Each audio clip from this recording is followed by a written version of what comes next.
नमस्कार विद्यार्थियों, आज हम संज्ञा का जो तीसरा विकार है कारक, उसके बारे में चर्चा करने के लिए एकत्रित हुए हैं।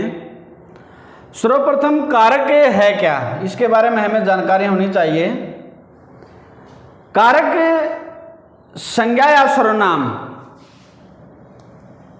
के जिस रूप से इसका संबंध वाक्य की क्रिया या किसी दूसरे शब्दों के साथ जाना जाए, संज्ञा या सर्वनाम के जिस रूप से इसका संबंध वाक्य में क्रिया या किसी दूसरे शब्दों के साथ जाना जाए तो वह कारक होता है। जैसे राम ने रावण को मारा, राम ने, ये ने इसके साथ में प्रसर्ग आने से इसके भाव में बलाघात हो गया। रावण को, और क्रिया क्या है इसके अंदर, मारा, मारना। तो इसके अंदर क्या है, राम है वो करता है, किसने काम किया है, क्या किसको किया, रावण को मारा, मारना है क्रिया। फिर बात आती कि जो ये विभक्ति चिन्ह हैं इनका क्या महत्व है।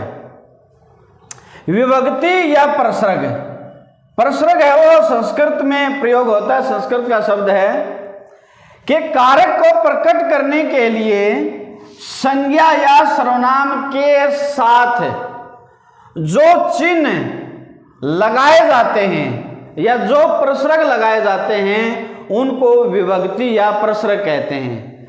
जैसे कर्ता के साथ में ने का प्रयोग, कर्म के साथ को, संप्रदान के लिए ने, अधिकरण में पर, ये प्रसर्ग हैं, सारे के सारे विभक्ति चिन्ह हैं। फिर हिंदी व्याकरणिक दृष्टि के अनुसार कारक के 8 भेद हैं। सर्वप्रथम है कर्ता। कर्ता क्या होता है कि क्रिया के करने वाले को कर्ता कहते हैं। इसका जो विभक्ति चिन्ह है वो है ने, अर्थात संज्ञा या सर्वनाम का वह रूप जो क्रिया, क्रिया मतलब कार्य, काम के करने वाले का बोध कराए, अर्थात क्रिया के करने वाले का जो बोध कराता है वो कारक होता है। जैसे मोहन ने पत्र लिखा, इसमें क्या है, मोहन ने, ये काम किसने किया, मोहन ने। क्या काम किया, पत्र, और लिखना हो गया क्रिया। राम ने गाना गाया, राम ने ये क्रिया की है। मोर नाचता है, जरूरी नहीं है कि इसके साथ में प्रसर्ग आए। बहुत सी ऐसी क्रियाएं, जैसे अकर्मक क्रियाओं के साथ ने प्रसर्ग का प्रयोग नहीं होता।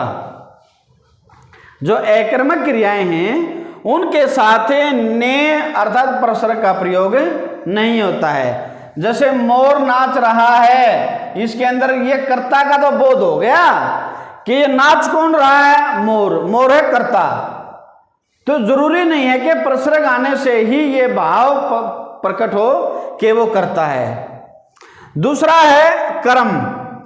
कर्म का विभक्ति चिन्ह क्या है, को। कर्म क्या होता है कि जब क्रिया का फल कर्ता पर नहीं पड़कर अन्य किसी संज्ञा या सर्वनाम को के ऊपर पड़ता है तो वहां होता कर्म।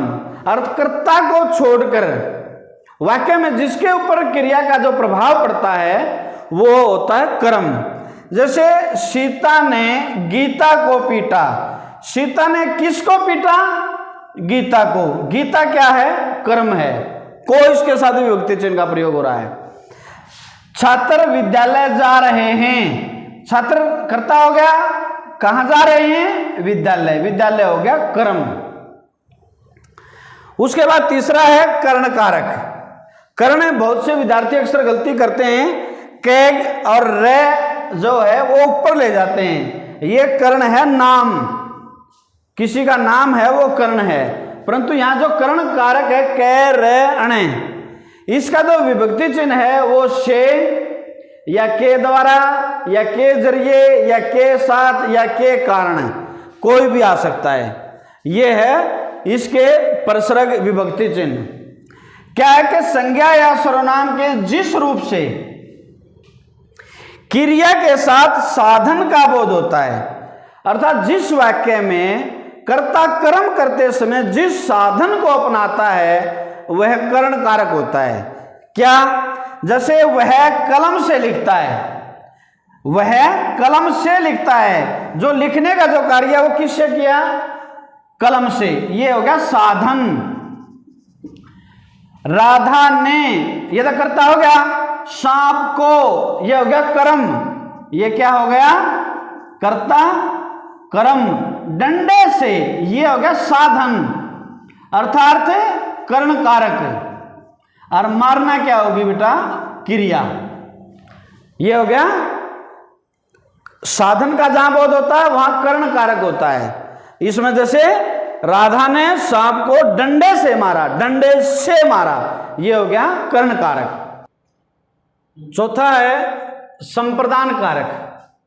इसका जो विभक्ति चिन्ह है वो है के लिए या को। ये मिलेगा कि संज्ञा या सर्वनाम के जिस रूप से जिसके लिए क्रिया की जाती हो, अर्थात ये बोध हो कि कर्ता है वो क्रिया किसके लिए कर रहा है।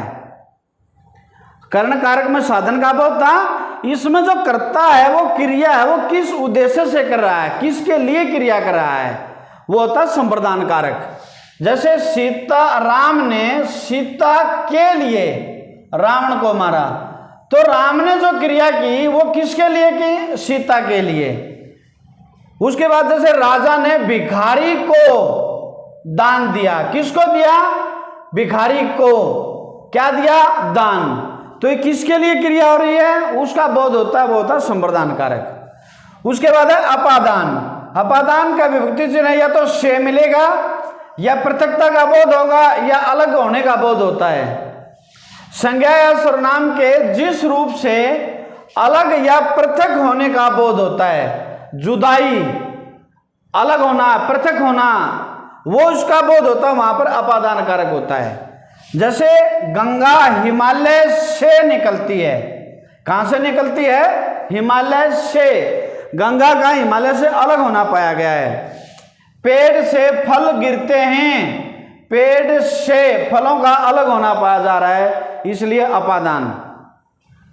संबंध कारक, इसका विभक्ति चिन्ह है का, के, की या रा, रे, री, ये मिलते हैं।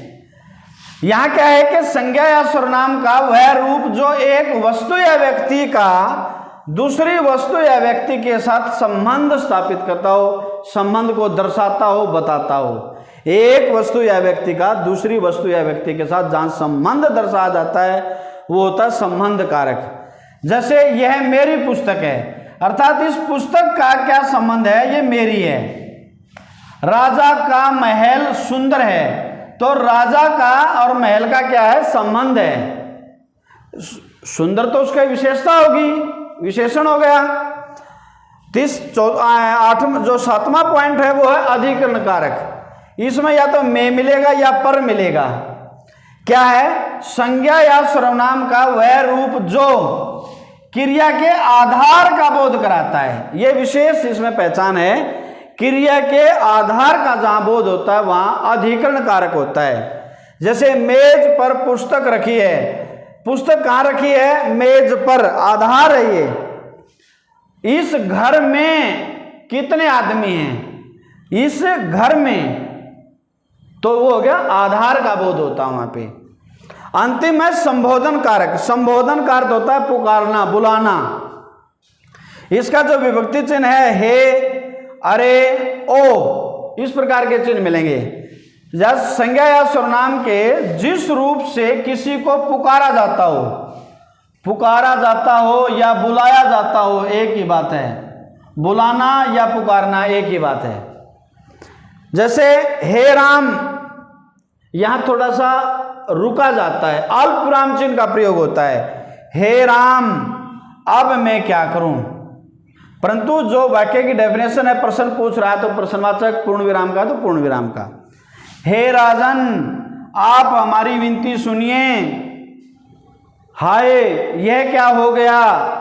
ये इस प्रकार के जो शब्द हैं, हे, अरे या ओ, इस प्रकार के जो शब्द हैं यहाँ संबोधन कारक में आते हैं। तो ये संज्ञा का जो तीसरा विकार था कारक है, यहाँ ये पूर्ण होता है। इसके बाद अगली वीडियो के साथ में फिर हम आपके साथ में अपने विचारों को साझा करने के लिए एकत्रित होंगे। तब तक के लिए जिसने भी अब तक भी इस YouTube चैनल को सब्सक्राइब नहीं किया है वो विद्यार्थी सब्सक्राइब करें, लाइक करें और शेयर करें। धन्यवाद।